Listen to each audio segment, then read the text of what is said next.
Olá! Hoje nossa conversa é com Zeina Latif, economista-chefe da XP Investimentos, instituição que cresce com a desbancarização do sistema financeiro. Show Business está começando agora, direto dos estúdios da Band, em São Paulo.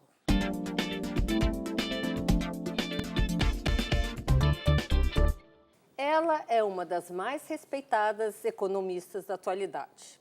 Ao longo da sua carreira, passou por grandes bancos internacionais como Bilbao e HSBC. Vamos conversar agora com o economista-chefe da XP Investimentos, Zeina Latif. Zeina, é um prazer ter você aqui com a gente nesse programa. O prazer é meu e obrigada pelas palavras generosas. Infelizmente, vamos ter que começar com um assunto que está em pauta, que está, enfim, é o mote desse primeiro semestre desse novo governo, que é a Previdência. Eu acompanho a economia há anos, vejo projetos sendo enviados, não votados, modificados, retalhados, e essa história nunca vai para frente. Por que você acha, e se você acha que dessa vez vai? Olha, eu acho que dessa vez vai, porque a gente teve, depois de tantos fracassos, um amadurecimento do debate econômico no Brasil, né? Então vamos pensar o seguinte, lá atrás, quando o Fernando Henrique, no seu segundo mandato, em 97, tentou aprovar a introdução da idade mínima, era um país que, né, esse debate era apenas de um grupo ali de economistas. O mundo todo estava fazendo reforma da Previdência, nossos vizinhos da América Latina estavam fazendo reforma da Previdência, mas esse debate não era presente. Então, era muito mais difícil politicamente. É verdade, né, não conseguiu aprovar por um voto apenas, foi por muito pouco, mas, de fato, não era algo que era palatável no debate público. Bom, tivemos aí um certo descaso, eu diria, né, que esse tema foi difícil de avançar. Você pega, por exemplo, a campanha eleitoral de 2014, em que o diagnóstico de uma reforma da Previdência era muito claro, né? Havia já clareza de que estávamos atrasados, e isso nem foi tocado na eleição, né? Nessa última campanha de 2018, a gente até pode discutir se foi uma boa campanha, se não foi. Eu, como economista, sempre fico achando que poderia ter tido um discurso ali, um debate maior sobre esse tema, mas o ponto é que nenhum candidato negou a necessidade de uma reforma da Previdência. Então, de fato, tivemos mudança. E aqui, eu acho que é um grande mérito do governo Temer, do time econômico do Temer, que teve a coragem de colocar esse assunto, e o presidente ali ficou defendendo praticamente sozinho essa agenda, mas mudou o debate no Brasil. Além disso, a gente tem um presidente em início de mandato, com capital político. Tudo isso faz diferença. Então, vamos ter ruídos? Vamos. É um tema polêmico, vai ter ruído, não vai ser fácil, mas eu não acho que o cenário de não aprovação, de nenhuma, nada, acho que esse cenário é pouco provável, pouco provável. Alguma reforma vai ser aprovada. Mesmo porque, né, Zeina, senão o Brasil quebra mesmo, né? Essa sua frase, quer dizer, o fato é que a classe política já compreendeu, né? O Brasil quebra, essa compreensão é nas três esferas de governo, essa compreensão é no judiciário, essa compreensão é no legislativo, nos três poderes, e isso é importante, quer dizer, tem musculatura. Na sociedade civil, esse é o cliente. Você acha que os governos que passaram fizeram um esclarecimento à população do que estava acontecendo, que ele pode ficar sem a sua aposentadoria naquele mês se algum tipo de reforma não for aprovada? Foi mais nos últimos anos, por isso que eu dei esse mérito ao time econômico anterior, ao governo Temer, que colocou isso na mesa. Que é duro dar más notícias, né? Não é fácil, olha, tem que fazer reforma, todo mundo vai ter que fazer sacrifício, senão não vai ter dinheiro lá na frente. Quantas vezes a gente viu isso saindo da boca do ex-ministro da Fazenda, Henrique Meirelles? Quer dizer, isso foi colocado. Nas pesquisas que a gente olha, inclusive a XP tem uma pesquisa para verificar ali, sentir ali com a sociedade se existe compreensão da necessidade de reforma e tal. Quer dizer, as pessoas sabem que é necessário, as pessoas têm uma visão de apoio, vamos dizer assim, pelo menos compreensão. Onde enrosca, por isso que a gente sempre fica em dúvida de qual vai ser o escopo dessa reforma, se ela vai ser suficientemente ambiciosa, é que na hora que pergunta, você é a favor da reforma da Previdência? Ah, eu sou. E a introdução da idade mínima? Ah, aí também não. E a gente observa isso também nessas pesquisas que medem o pulso no Congresso. Dependendo do tema ali, já não há aquela convicção toda. Por isso que vai ter que ter ainda todo esse esforço de convencimento, de diálogo, e que aí não dá para só o governo fazer isso. Quer dizer, tem que ter uma contribuição geral. Um exercício aqui. Explica para o nosso telespectador o que aconteceu com a Previdência no Brasil. Quais foram os gargalos? Por que a gente está tendo um buraco tão grande hoje que periga até ninguém receber sua própria aposentadoria daqui a alguns anos, se não for, a reforma não for feita? O fator principal é a demografia. É um país que está ficando velho e quando a gente compara a curva demográfica do Brasil com vizinhos aqui da América Latina, a média da América Latina, para pegar quem é parecido, a gente observa que a nossa curva de envelhecimento tem sido rápida, mais rápida que a média. Então, a gente está numa situação, por exemplo, muito diferente da África, da Índia, que ainda tem muita criança nascendo, muito bônus demográfico pela frente. A mudança de costumes aqui no Brasil foi muito forte, né? Na década de 60, as mulheres tinham, em média, 6 filhos, e agora as mulheres estão tendo 1,7, 1,8, ou seja, não repõem o casal. E também, ainda que a melhora dos nossos indicadores sociais sempre é aquém do que a gente gostaria, houve uma melhora muito importante, então a expectativa de vida para quem chega a 60 anos, né, quer dizer, aquela pessoa que passou pelas as barreiras, violência, enfim, conseguiu chegar aos 60 anos, vivo, a esperança de vida, a expectativa de vida é de mais 25 anos ali pela frente. Então, isso aumentou. Então, a questão demográfica é essencial. Agora, é importante colocar o seguinte, nós temos regras na nossa, regras de aposentadoria que são injustas. São injustas e não são observadas no resto do mundo. A gente tem um monte de jabuticaba aí. Não ter idade mínima, ou ter, mas só para a população mais vulnerável, é uma tremenda distorção. Tem outras aí na lista, mas tem muita coisa assim que é difícil até a gente explicar para um estrangeiro, a gente ter determinadas regras que lá fora não são observadas e vice-versa. Então, tem questões ali do desenho da nossa Previdência, mas sem dúvida tudo agravado pela demografia.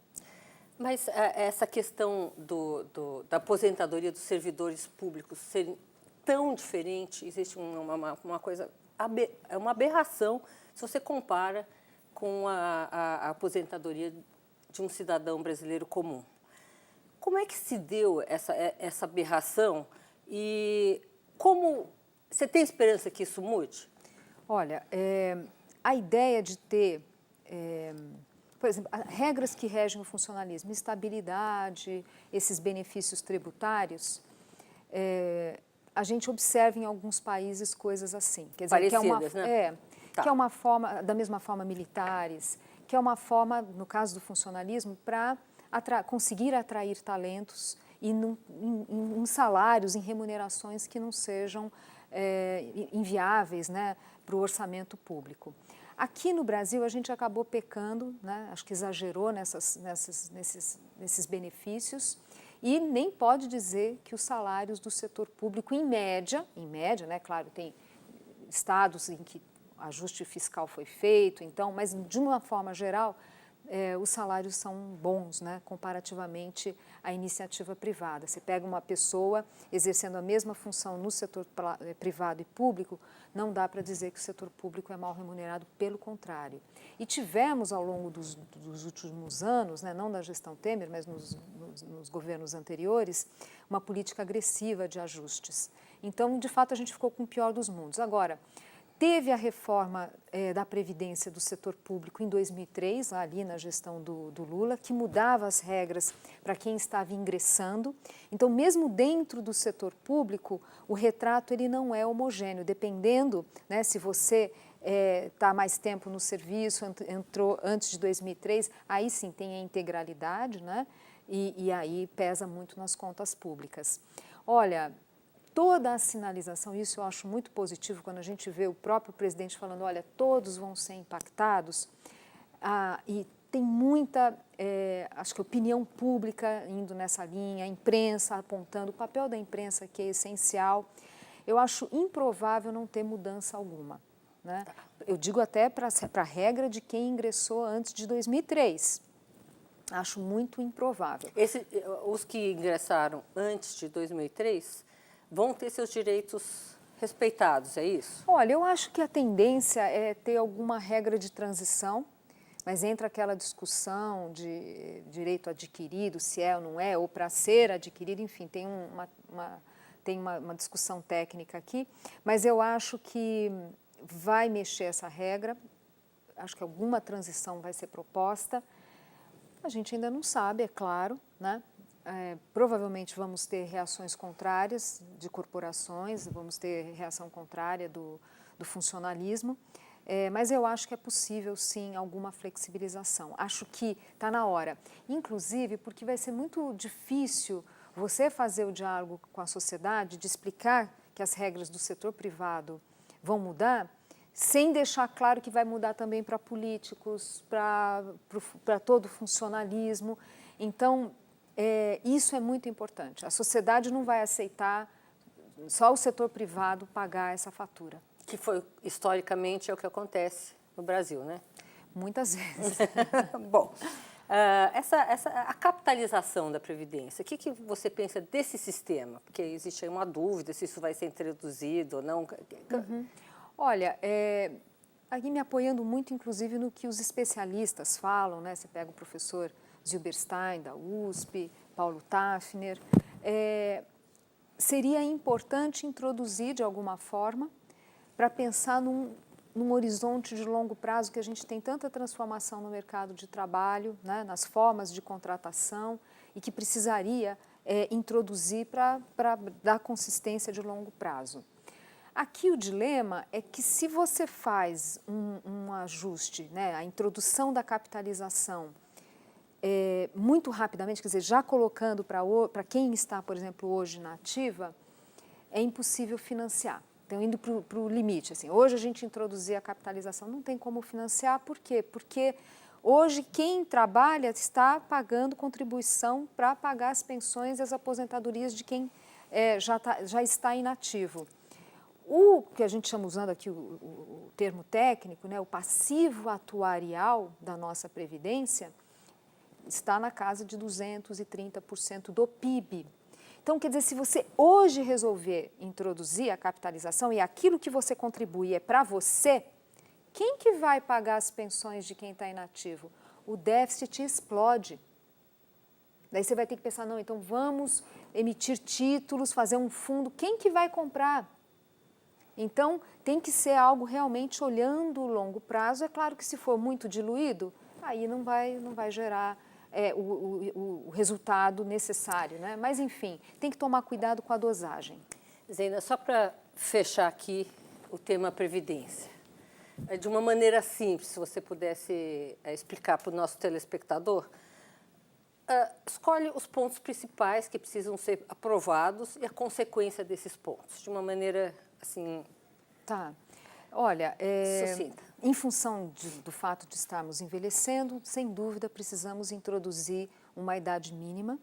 E esse é o Mas ponto qualquer idade mínima? Qual é? Porque existe muita discussão. 62 igual para mulher? Não. Olha, qual que você... olha, algo em torno de 65 é adequado, considerando a expectativa de vida do brasileiro quando atinge os 60 anos. Claro que se for ampliando essa expectativa de vida, vai ter que fazer ajustes lá na frente. Acho que isso já foi colocado, inclusive, pelo ministro da Economia, Paulo Guedes. Mas, enfim, tem que ser uma idade mínima compatível com esse igual quadro. Para mulheres e homens? Aí é um tema polêmico. Eu, pessoalmente, acho que deveria igualar a idade, né? Acho que a discussão de tripla jornada, enfim, eu acho que não deveria ser um tema da Previdência, isso deveria ser um tema de outras políticas públicas, até porque a gente está falando de regras de longo prazo e aqui eu citei, né, como mudaram os costumes no Brasil. Muitas mulheres nem têm filho mais, né? O que eu acho que poderia pensar algum tratamento diferenciado dependendo do número de filhos que a mulher tem. Alguma coisa no tempo de contribuição, algum desconto. Eu acho que poderia pensar numa alternativa para a mulher que tem filho, porque senão, assim, Sônia, do jeito que está, daqui a pouco a mulher não vai querer mais ter filho, né? Porque está tão difícil. Então, eu acho que poderia pensar assim, mas acho que é o momento de igualar as idades. A pressão é muito grande. Isso é um ponto importante dentro dessa discussão? É um ponto importante porque as mulheres vivem mais e as mulheres estão aumentando a participação do mercado de trabalho, o que significa que a contribuição para o rombo é crescente. Tá. Qual outro ponto que você acredita que tem que ser aprovado? Eu acho que deveria também, bom, além de mexer com todo mundo, né? Tem que mexer com todo mundo. Igualar isso, tem que os ser, brasileiros. As regras têm que ser mais uniformes. Eu acho que a gente tem muitos regimes especiais. Vou citar aqui o caso da professores e polícia. É um grupo que tem tempo de contribuição menor, está aposentando em média com 49 anos, é muito baixo. Então, temos que repensar. E de verdade, nem se aposentam, né? A maioria das pessoas acaba acumulando. Esse é um tema polêmico, mas o fato é que nossos estados estão quebrados, né? Em função do pagamento de salários e pensões, e enfim, né? A remuneração da folha como um todo, ativos e inativos. Os estados estão quebrados. Não é à toa que não tem dinheiro para mais nada.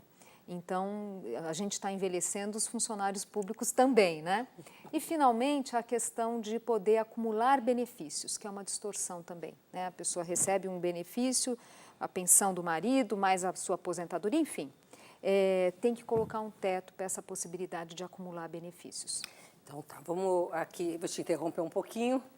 E no próximo bloco, continuamos nossa conversa com Zeina Latif.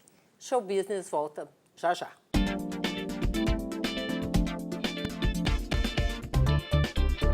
Estamos de volta com a entrevista de Zeina Latif, economista-chefe da XP Investimentos.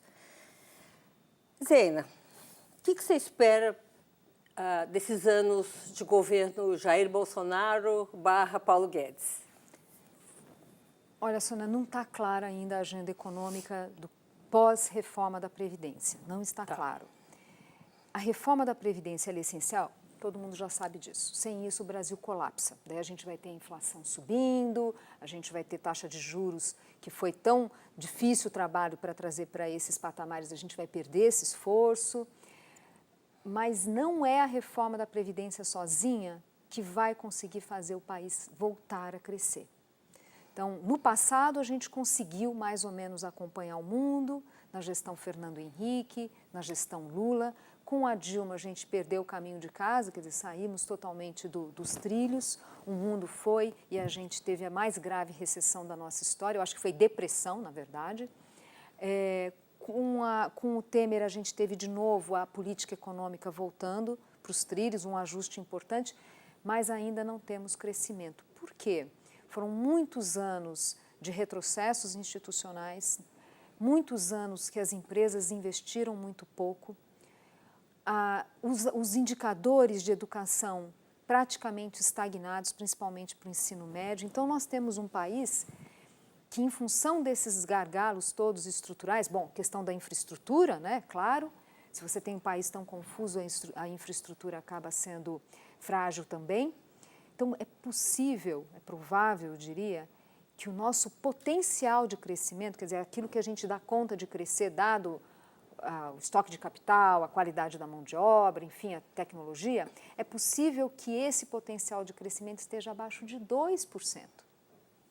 É muito baixo. É muito baixo para um país com tantos desafios sociais. A gente está falando de um país em que 60% da população vive com até um salário mínimo.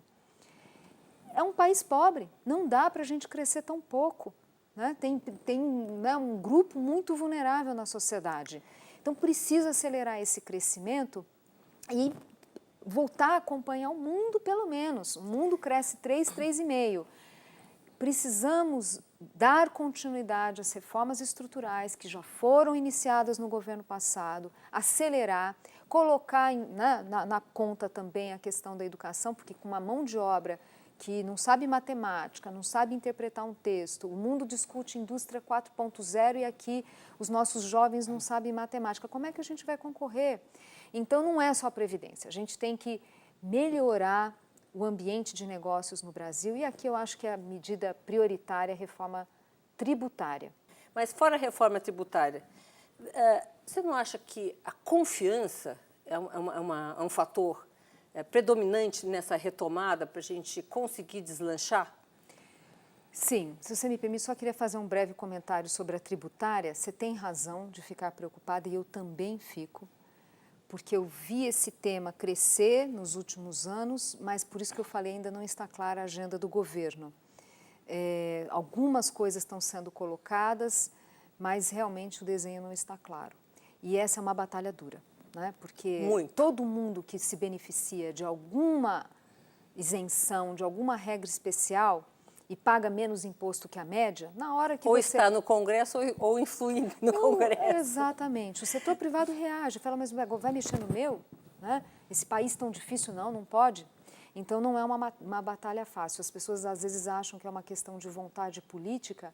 Não é só isso. Tem que ter uma capacidade de enfrentamento e de diálogo, porque todos nós reagimos. A culpa não é do político, é da nossa sociedade e a gente reage na hora que tem discussão de reformas. Mas sobre a questão da confiança, sim, é claro que a gente tende a ter um aumento da confiança uma vez que a reforma da Previdência é aprovada, porque a reforma da Previdência, eu costumo dizer que é o passaporte para o Brasil virar adulto. Tá. Né? Hoje a gente aquele adolescente que não consegue pagar as contas, fazer reforma da Previdência coloca o Brasil num outro patamar. Olha, ganhou o selo de país que está querendo avançar e quer ficar mais responsável. Então, essa confiança é importante e a gente já está vendo uma melhora da confiança de consumidores e do empresário. Mas ela não se sustenta se não tivermos, de fato, uma agenda econômica para destravar o crescimento. Vamos voltar, então, um pouquinho na reforma tributária. Como é que você faz para aprovar uma reforma tributária dentro de um Congresso, onde os estados vão ter que abrir mão de arrecadação, né? De alguma forma? A União vai ter que fazer um equilíbrio das suas contas. Quer dizer, num primeiro momento, é um jogo de perde para a União, para os estados, municípios. Eles vão perder a arrecadação. Como é que você convence alguém que, olha, você vai perder isso, mas isso é necessário? E aí eu vou te fazer uma segunda pergunta.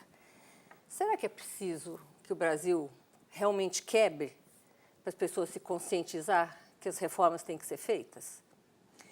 Olha, eu acho que a gente já quebrou, na verdade, né? Mas a gente está no jeitinho ainda. Mas né? Ainda não quebrou literalmente. O que eu quero dizer é o seguinte, a gente não vai quebrar como no passado, no sentido de ter que recorrer ao FMI, não, porque a gente tem indicadores externos saudáveis, o Brasil é credor líquido em dólar. Né? Temos umas reservas que eu jamais vistas. Então, mas estão lá e dão um lastro para a nossa economia. Mas vamos colocar da seguinte forma, a gente quebrou porque a gente está vendo o colapso dos serviços públicos. Né? No dia a dia a gente está vendo isso. Com certeza. Então, assim, quebramos. Quebramos, as contas não fecham, os estados, a maioria não está cumprindo lei de responsabilidade fiscal que estabelece que só pode gastar até 60% da receita líquida com pagamento da folha. Na hora que faz a contabilidade ali, plena, percebe que ninguém está cumprindo essa regra, né? Tem o estudo da Oliver Wyman nessa linha, então estamos quebrados. Mas ainda não tem credor reclamando. Não, o credor somos nós, sociedade. Né? Por isso que, se não tiver a reforma da Previdência, nós, credores, a gente vai exigir taxas de juros mais elevadas, por isso que daí acaba esse quadro tão benigno, né? Que a gente tem uma Selic de 6,5%, podendo ser mais baixa. Né? Com uma boa reforma, eu não tenho dúvida que a Selic, o Banco Central vai ter espaço para trazer as taxas de juros do Banco Central para patamares menores ainda. Agora, o ponto, assim, o que me preocupa nessa discussão de reformas como um todo, e aí na própria tributária? Quer dizer, sempre tem tem que ter um espaço para negociação, né? Porque hoje ninguém está feliz. Hoje o Brasil, do jeito que está, ninguém tá feliz. Né? Os estados estão maus, entendeu? Então, assim, eu acho que tem espaço, sim, para essa negociação ainda, que a gente sabe que o Brasil não é fácil. Agora, tem um ponto que eu gostaria de chamar a atenção, que é o seguinte: nós tivemos reformas importantes no governo Temer, reformas que, veja, nunca existe a reforma ideal. Sempre vai ter aquele ponto que podia ser melhor. Isso é da vida, não tem jeito. Agora, foram medidas na direção correta. Reforma trabalhista, a tal da regra do teto, que põe um limite aí para o crescimento dos gastos públicos, a mudança da taxa de juros do BNDES, foram medidas importantes e que a gente viu o resultado disso concretamente aparecer. Então, na questão trabalhista, reduziu a insegurança jurídica no mercado de trabalho, despencou o número de processos. Isso é muito importante porque abre espaço para mais contratações, o empresário ter mais tranquilidade para contratar. A TLP, a gente está vendo ali um renascimento do mercado de capitais, o que ajuda a melhorar, a aumentar investimentos, melhorar a alocação de recursos na economia. Não gosto de falar termos de economês, mas enfim, que aumenta, obviamente, a qualidade dos investimentos. E a própria regra do teto, que foi um fator essencial para o Banco Central conseguir fazer a inflação cair. Porque não adianta, se o Banco Central vai lá, sobe juros, enfim, ou mantém juros elevados, mas você tem as contas públicas numa bagunça e sem perspectiva de arrumação, não tem banqueiro central que faça milagre. Pois é, mas o que eu queria falar é o seguinte: foram medidas importantes, mas os relatores dessas medidas na Câmara e no Senado foram punidos pela sociedade. Não conseguiram se reeleger. Isso que eu queria entrar. Isso é realmente preocupante. Me corrija também se eu estiver aqui errado. Essas reformas todas foram possíveis porque nós tivemos um vice-presidente que virou presidente, cuja popularidade quase chegou a zero, né? Então, enfim, se ele aprovasse ou indicasse uma reforma impopular ou não, uma reforma impopular necessária ou não, a popularidade dele não ia se mexer. Agora nós temos um presidente eleito, né? Popular, mas um pouco menos da metade da nação não votou nele. Será que ele vai ter não sei, a palavra não seria coragem, né? Mas será que ele vai ter essa força para poder manter esses avanços na área econômica e avançar do jeito necessário e urgente que a gente precisa? Olha, a gente não tem essa resposta. Né? A gente não tem, porque a gente não sabe exatamente qual é o programa e qual vai ser o tamanho da ambição ou da capacidade política do próximo presidente. A gente não sabe. Agora, por outro lado, essas discussões elas estão em cima da mesa. Os diagnósticos hoje no Brasil do que precisa ser feito são claros. A gente tem uma agenda econômica. Eu digo assim, o país, a gente sabe que precisa aumentar a eficiência, né, da economia. A agenda é consensual. A gente sabe, né? Eu não diria que é consensual, mas tem temas ali que certamente são. Os diagnósticos hoje são muito mais claros. E tem um ministro da Economia que sabe disso. Né? Tem consciência. Sabe, ele sabe. Eu vou te perguntar sobre ele aqui no... A discussão é o quanto vamos poder avançar. Agora, um cenário em que nada acontece... Esse não existe, eu né? acho pouco provável. Te interromper um minutinho aqui.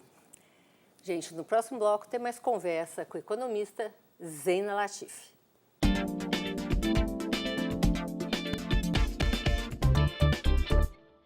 Voltamos com Zeina Latif da XP Investimentos. Vou mudar um pouquinho de assunto e passar para o setor bancário. A XP é prova viva, né, de que a desbancarização do sistema financeiro veio para ficar, né? Como é que você vê o cenário para o sistema financeiro como um todo? Olha, a gente está realmente num ciclo de mudanças muito forte, que tem a ver com os próprios hábitos, né? Os jovens têm uma lógica muito diferente do que foi a minha geração, são conectados, não vão até a agência, né?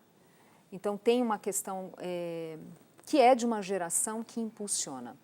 O Banco Central, a gente viu aí na gestão do Ilan Goldfein, um Banco Central antenado com isso. E mais do que isso, um Banco Central que entende a necessidade de inserir competição nesse sistema. Isso é importante colocar, porque às vezes as pessoas têm uma noção de que nada está acontecendo no Brasil. Olha, tem muita agenda silenciosa aí acontecendo no país, que ainda a gente não está conseguindo colher esses frutos, mas vamos colher, né?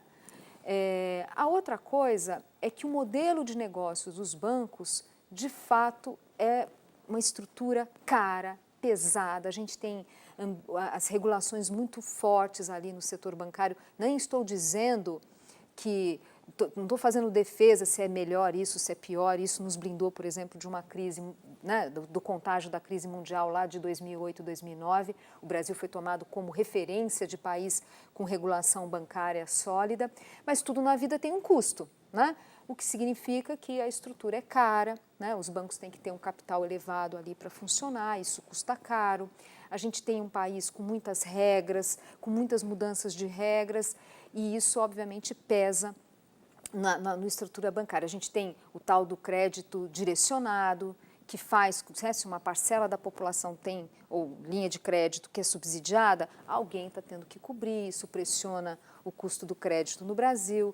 A gente tem uma insegurança jurídica enorme, os bancos têm dificuldade de recuperar os seus ativos em caso de inadimplência, né? Enquanto você pega a média aí dos emergentes ou países parecidos, 35%, 50% de capacidade de recuperação de créditos com garantia, pois no Brasil é 14%. Tudo isso encarece. Bom, essas agendas elas vão avançando, mas o fato é que tudo isso empurra para uma mudança do funcionamento do mercado financeiro, do mercado bancário, enfim. Vocês imaginam algum prazo para essa acomodação, essa mudança? Vocês têm algum... Olha, aqui só antes para completar, tem ainda também um papel importante, assim, é o fato do BNDES ter reduzido o seu protagonismo, que é positivo, quer dizer, o BNDES focando em áreas em que a iniciativa privada não tem tanto interesse, isso também está gerando esse florescimento do mercado de capitais. Então, tem muita coisa acontecendo aqui. Simultaneamente, né? Muita coisa simultaneamente. Agora, vamos falar em termos de cliente, né? O cliente. Qual a vantagem dele investir, por exemplo, numa XP e não num banco tradicional?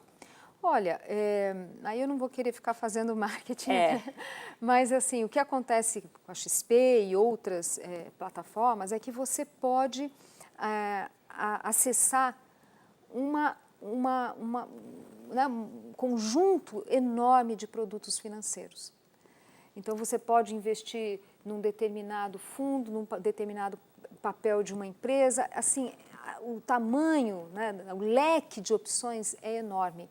E, obviamente, isso é uma forma de você tentar aumentar a rentabilidade dos seus investimentos. Os bancos, a gente está vendo aos poucos caminhando para isso, que a gente chama de plataforma modelo, aberta. Né? Tudo isso para dizer que concorrência é bom. Concorrência é desagradável, dá trabalho, a gente tem que trabalhar mais, mas a concorrência é bom. É boa. Zênia, tem outra curiosidade aqui que, enfim, eu tento e consigo entender pouco. São as criptomoedas. O que são? Sônia, você tem dificuldade, acho que todo mundo, e eu me incluo também. Tanto é que esse é um assunto, bom, é obviamente totalmente ligado à questão da tecnologia, são os novos tempos, difícil a gente pensar que esse processo, esse ciclo, vai ser precocemente interrompido, penso que não. Agora, você percebe nas discussões dos bancos centrais uma dificuldade com isso, tanto é que tem problemas aí de regulamentação. Então, mas vieram para ficar? Não sei dizer. Eu não sei dizer. Eu não sei. Posso pular essa pergunta? Pode. Vamos então voltar para uma outra pergunta que também o nosso telespectador deve estar muito interessado. Por que o Brasil tem os juros mais altos do mundo? Olha, vamos separar o que é juros do Banco Central, aquele que o Banco Central tem que utilizar para controlar né? A inflação e os juros bancários. Tem que separar essas Mas duas os coisas. dois são... Começando pela do Banco Dois Central. são. Bom, felizmente temos hoje taxas bem mais baixas. A gente estava com 14,25 ao ano, estamos agora com 6,5, eventualmente podendo ser menor, com uma boa reforma da Previdência. Antes a gente era o patinho feio na comparação mundial, agora a gente já olha os vizinhos ali, alguns emergentes já com taxas mais elevadas que a nossa. Então, realmente foi uma conquista muito importante para o país. E eu não acho que a gente vai ter retrocesso assim. Claro, não quer dizer que o Banco Central nunca mais vai subir juros. O ciclo natural existe, mas em patamares mais baixos. Ainda assim, tem uma gordura, portanto, né? Dá para a gente pensar em juros mais baixos, por isso eu falei, né, a questão da reforma. E aqui a regra de bolsa é o seguinte, quanto mais arrumada mais arrumadas estiverem as contas públicas, menor vai ser os juros do Banco Central. Então, quando a gente pega, por exemplo, alguns vizinhos da América Latina que têm condução de política fiscal mais arrumada, gestão mais responsável, já fizeram reforma da Previdência lá atrás, eles conseguem ter juros mais baixos sem isso causar inflação. A gente já está dando um passo importante, eu acho que daqui para frente só vai melhorar. Eu realmente acho isso. Agora, e os juros bancários? Em relação ao juro bancário, eu vou fazer a ponte com aquela sua pergunta anterior sobre as mudanças que a gente está vendo no mercado financeiro, bancário, de capitais, enfim. Quando eu falei do quanto o Brasil é caro, né? E isso acaba impactando todos os setores, inclusive o setor bancário. Então, quando a gente fala no tal custo Brasil, carga tributária, insegurança jurídica, que tudo isso coloca risco nas operações, e ainda mais, né, operações bancárias, você não sabe se vai... né? O compulsório, quer dizer, tudo isso que a gente chama de custo Brasil pesa sobre os bancos. Então, as pessoas acham assim, não, banqueiro é vilão. Não é bem assim. Na verdade, é porque você tem um país muito caro, muito arriscado, e isso acaba se refletindo nos preços. Fora a questão do crédito direcionado, que é metade do crédito total, é um crédito subsidiado e tem que ser compensado do outro lado. Agora, se você pega, por exemplo, meu currículo, tem vários bancos ali que eu trabalhei, desistiram do Brasil. Então, os bancos, o Brasil é difícil, e a gente vai tendo essa concentração bancária em função disso. E a gente vê concentração não é só no setor bancário, a gente vê de uma forma geral. A economia se... O médio empresário no Brasil, a vida é dura, porque ele não tem os ganhos de escala para compensar, para diluir o tal custo Brasil. Ele tem que ter lá um time de advogados, de contadores. A empresa grande consegue diluir esse custo, porque tem receita maior. E a média empresa? Ela perde competitividade. Então, a situação da média empresa no Brasil assim, é muito grave. Eu brinco, é o irmão do meio, é sofrido, né? Quer dizer, a pequena empresa ainda tem o benefício do simples, por exemplo. Não tem as mesmas obrigações ali em termos de regras tributárias. Agora, é isso, no Brasil ou você tem escala de produção ou então realmente você vai perdendo competitividade. Isso não é só no Brasil, né? No mundo inteiro você tem que ter uma escala de produção... Aqui é mais grave por causa do tal custo Brasil. Agora, tenta traçar um cenário para esses 4 anos. Você acha isso possível dentro de um governo que acabou de começar há um mês e pouquinho? Uhum. Tem como você fazer projeções? Olha, ou elas são cartomante quase, né? Como a bola de cristal não existe, né? A gente não tem como exatamente dizer o que vai acontecer. Então, o que o economista faz é construir cenários em função de hipóteses ali que você faz, que são frutos da sua observação, dos seus modelos, né, do diagnóstico que você faz do país e tal. Então, deixa eu falar para você em termos de cenários. Um cenário que deu tudo errado, deu tudo errado. Previdência não passou? Não, deu tudo errado. É muito improvável. Acho que o país tem passado por testes de maturidade importantes, então é um cenário improvável. E temos um presidente que compreende isso. Ele é um político, ele é pragmático, ele compreende isso. Um cenário em que a gente tem uma aceleração realmente forte, pensando nos 4 anos, realmente muito forte do crescimento, que a gente facilmente vai conseguir, em bases consistentes, quer dizer, de forma sustentada, crescer 3,5%, em linha com o mundo, ele é possível, mas hoje eu não diria que é o cenário mais provável. Pode mudar. Pode ser que a gente se surpreenda, venha uma tremenda agenda econômica pós-reforma da Previdência, discutindo essa confusão regulatória do Brasil, discutindo reforma tributária, mesmo que seja tímida, mas que coloque o início de uma concertação aí. Então a gente vai ter que aguardar. Não é um cenário impossível, só não temos ainda os elementos para colocar isso. Até porque, com essa história do fim do bônus demográfico, quer dizer, o país envelhece, hoje a gente tem que se esforçar mais para acompanhar o mundo do que no passado, porque não tem a mesma oferta de mão de obra como no passado. Bom, tem um cenário que é um cenário meio Brasil, assim, que é um país que vai aos poucos crescendo, mas ainda num ritmo que traz preocupação em relação a indicadores sociais, gera ainda, obviamente, decepções aqui e ali.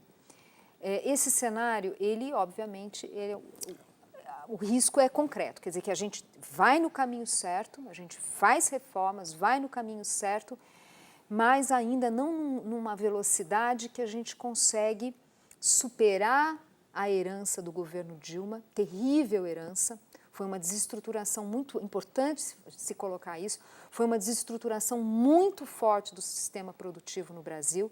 Nós ainda estamos pagando o custo dessa crise, temos ainda desemprego muito elevado, temos ainda empresas com situação financeira frágil, então tem que superar ainda isso, tem que avançar nas reformas. Avançar na reforma não é fácil, porque a própria sociedade reage contra, grupos organizados reagem contra.